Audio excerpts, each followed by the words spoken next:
Hello everyone, welcome to Hindi रोचक कहानियाँ channel. आज की कहानी है समय चक्र। अगर आपको कहानी पसंद है तो वीडियो को लाइक करें, शेयर करें और चैनल को सब्सक्राइब करें। वक्त कभी भी एक जैसा नहीं रहता। आज दुख है तो कल सुख होगा और समय का लिखा कभी कोई बदल नहीं सकता। और यही समय चक्र है। राघव, मनोज और नरेश तीनों दोस्त थे। तीनों की दोस्ती कॉलेज के समय से थी। राघव की कपड़े की थोक दुकान थी जिससे उसकी अच्छी खासी कमाई हो जाती थी और मनोज के पास पुश्तैनी जमीन जायदाद के साथ वो रियल एस्टेट का काम करता था। दोनों दोस्तों में नरेश गरीब था। उसके पिताजी किसान थे और नरेश एक छोटी सी कंपनी में काम करता था। उसे महीने के 20,000 रुपए मिलते थे। तीनों की शादी हो चुकी थी। जब भी तीनों मिलते तो राघव और मनोज हमेशा नरेश को नीचा ही दिखाते और उसकी गरीबी और उसके कपड़ों का मजाक उड़ाते, पर नरेश उनकी इन बातों का जरा भी बुरा नहीं मानता था। हमेशा हंसकर कहता, भगवान ने मुझे जितना दिया मैं उसी में ही खुश और संतुष्ट हूँ। समय बीतता गया। राघव और मनोज अब नरेश से थोड़ा कटे कटे रहने लगे। उन्हें उसके साथ उठना बैठना अब अच्छा नहीं लगने लगा। अब पार्टियों में, त्योहारों में उन्होंने नरेश को बुलाना बंद कर दिया। नरेश भी ये बात जानता था, फिर भी वो इन बातों का बुरा न मान कभी कभी मनोज और राघव को फोन लगा लिया करता था। उन दिनों राघव बहुत ही तंगी के दौर से गुजर रहा था।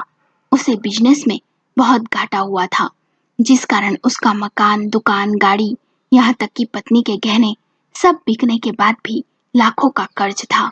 आए दिन लेनदार राघव के घर आकर उसे बेइज्जत करते, उसे धमकियां देते और घर का जो भी सामान कीमती लगता उठाकर ले जाते।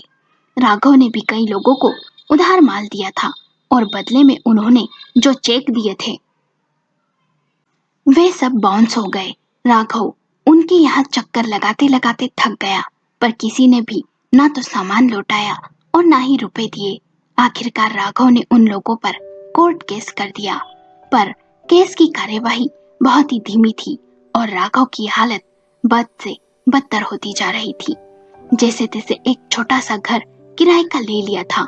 जब 2 समय की रोटी जुटाना मुश्किल हो गया, उसने अपने कुछ रिश्तेदारों से सहायता मांगने का सोचा, पर उम्मीद के विपरीत कोई भी मदद के लिए आगे नहीं आया। जैसे तैसे राघव की पत्नी मायके से कुछ रुपए ले आई थी, पर वो भी कितने दिन चलते।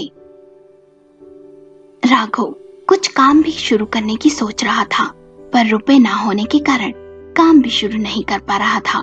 राघव ने नौकरी ढूंढने की कोशिश भी की, पर उसे कोई अनुभव ना होने के कारण नौकरी भी नहीं मिल सकी।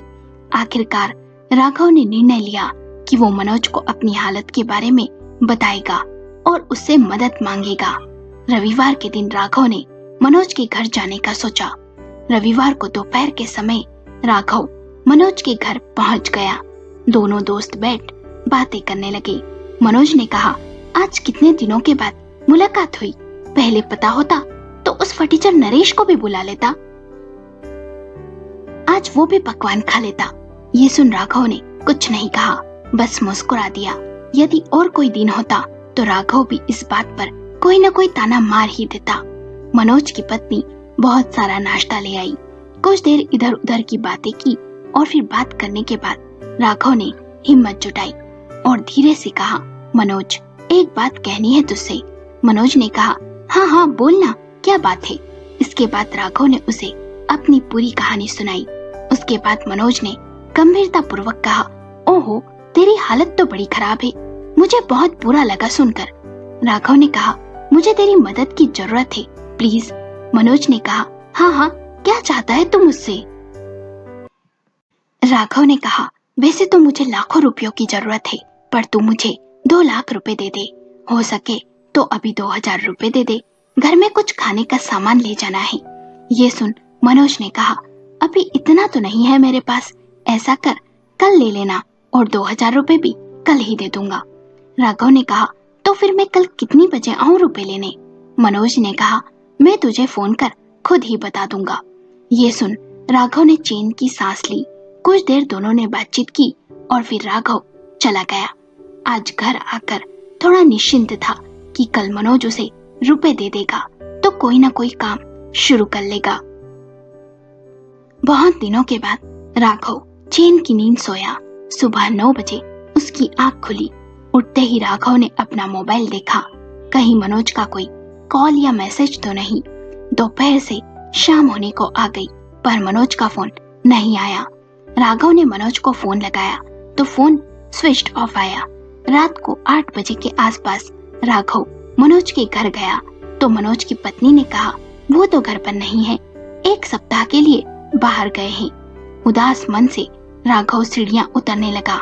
तभी उसे मनोज की आवाज सुनाई दी कि वो भिखमंगा गया या नहीं।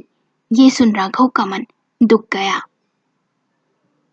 राघव समझ गया कि उसका दोस्त मनोज भी रुपए देना नहीं चाहता। दुखी मन से राघव एक चाय की टपरी पर जाकर बैठ गया। सोचने लगा अब कौन मेरी मदद करेगा। कैसे लोग हैं इस दुनिया में। अच्छे वक्त में हर कोई साथ देता है पर बुरे वक्त में अपने भी मुंह फेर लेते हैं। उसकी आंखें नम थी। बहुत देर चाय की टपरी पर बैठा रहा, फिर पैदल ही घर जाने को निकल गया। कुछ दूर गया ही होगा कि एक बाइक उसके पास आकर रुकी और बोला, अरे राघव, तू यहाँ इस समय पैदल कहाँ जा रहा है? राघव ने नरेश से कहा, बस घर जा रहा हूँ। राघव के मन ने कहा नरेश को सब कह दे, पर सोचा वो क्या मदद करेगा। फिर नरेश के कहने पर दोनों चाय की दुकान पर चाय पीने लगे। नरेश ने राघव को देख पूछा, क्या हुआ? कुछ परेशानी है क्या? यह क्या हाल बना रखा है तूने? दाढ़ी बड़ी हुई है, कपड़े भी सिलवट भरे हैं, सब ठीक तो है ना? राघव ये सुन रो पड़ा और अपनी कहानी नरेश को सुना दी और बोला, मुझे 2 लाख रुपए चाहिए, क्या तू दे सकता है?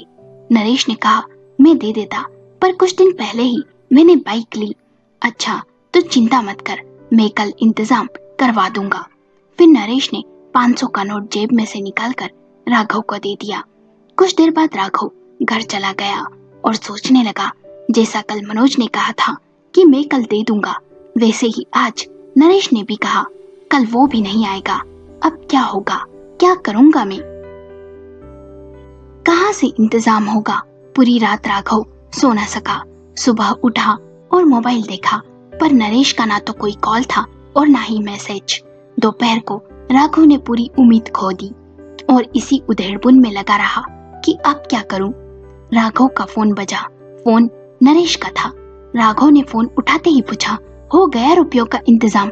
तो नरेश ने कहा, तू मुझसे मिलने आ, उसी चाय की टपरी पर। राघव वहां पहुंच गया। तब बैग में से नरेश ने उसे 1.5 लाख रुपए निकाल कर दिए और कहा, ये मैंने मेरे एक दोस्त से उधार लिए हैं और हाँ, मैंने उसकी दुकान में तेरे लिए काम की बात भी की है। तनख्वाह ज्यादा नहीं है पर तेरा घर चल जाएगा। ये सुन राघव ने नम आंखों से कहा, मैं तेरा ये एहसान कभी नहीं भूलूंगा नरेश। नरेश ने कहा, क्या कह रहा है तू? दोस्ती में कोई एहसान नहीं होता। राघव ने कहा, लेकिन मैं ये रुपए 2-3 महीने से पहले नहीं लौटा पाऊंगा। तब नरेश ने कहा, कोई बात नहीं, मैं थोड़ा बहुत उसे दे दूंगा। जब तेरे पास आ जाए तो तू उसे दे देना और फिर बाद में मुझे दे देना। कुछ देर बाद नरेश चला गया। उसे जाते देख राघव ने सोचा, जिस इंसान को मैं छोटा समझता रहा, जिसका मजाक उड़ाता रहा, आज उसने ही मेरी मदद की। राघव काम पर जाने लगा। उसने साइड में कुछ नया काम भी शुरू कर दिया। समय बीता और कोर्ट में चल रहा केस राघव जीत गया। लोगों ने उसका लिया हुआ रुपया वापस कर दिया। सबसे पहले राघव ने नरेश के दोस्त और नरेश का कर्ज चुकाया और फिर नया धंधा शुरू किया और सोचा पहले जैसी गलतियां अब नहीं दोहराएगा। कुछ समय बाद राघव के अच्छे दिन आ गए। एक दिन उसकी मुलाकात मनोज से एक पार्टी में हुई। वापस राघव को पहले जैसा देख मनोज ने उससे बात करना चाहिए तो राघव ने कहा, मुसीबत में ही सच्चे दोस्त की पहचान होती है और तेरे जैसे लोग दोस्ती के लायक नहीं। चाहता तो तू मेरी मदद कर सकता था पर तूने अपनी पत्नी से झूठ कहलवा दिया। उसके बाद तूने मेरा हाल तक न जाना। अरे तुझसे अच्छा तो वो नरेश है जिसने गरीब होने के बाद भी मेरी मदद की, जबकि मैंने हमेशा तेरे साथ मिल उसका मजाक ही उड़ाया। आज के बाद मुझसे बात करने की कोई जरूरत नहीं है, तू दोस्ती के लायक नहीं है। राघव की बात सुन मनोज नजरें नीचे झुकाए खड़ा था। राघव नरेश का एहसान कभी नहीं भूला। जब तब उसे अपने घर बुलाता, उसके परिवार के साथ घूमने जाने का प्लान बनाता, उसके बच्चों को तोहफे भी देता। राघव ने बुरा समय बिताया और इन बुरे दिनों ने ही उसे बहुत कुछ सिखा दिया। उसे अमीर गरीब अपने पराये की सच्ची परख हो चुकी थी। उसे समझ आया कि समय राजा को रंक और रंक को राजा बना सकता है। कब किसका समय बदल जाए कह नहीं सकते, और इसी को समय चक्र कहते हैं, और इसी समय चक्र में इंसान की पहचान होती है। दोस्तों, आपको कहानी कैसी लगी हमें अपने विचार कमेंट करके बताएं। कहानी पसंद आई हो तो लाइक करें, शेयर करें और चैनल को सब्सक्राइब करें।